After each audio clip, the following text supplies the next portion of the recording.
ભરૂચથી સમાચાર મળી રહ્યા છે। નકલી પર અસલી કિન્નર તૂટી પડ્યા। પુત્ર જન્મનું દાપુ લેવા ચોર ચોરની બૂમો પાડતા ટોળાએ પકડી લીધો। કિન્નરોએ કપડાં ઉતારાવ્યા અને માર માર્યો। ભરૂચની એક સોસાયટીમાં કિન્નરનો વેશ ધારણ કરીને એક વ્યક્તિ પુત્ર જન્મનું દાપુ લેવા પ્રવેશ્યો હતો।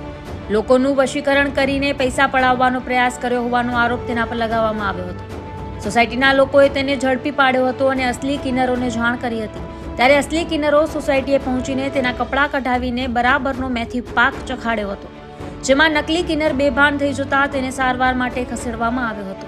આ મામલે પોલીસે તપાસ હાથ ધરી છે। તો બીજી તરફ ગઈકાલના બનાવ એક બનાવની આજ સચિત તસવીરો સોશિયલ મીડિયામાં વાયરલ થતા લોકોમાં રોષ જોવા મળી રહ્યો છે।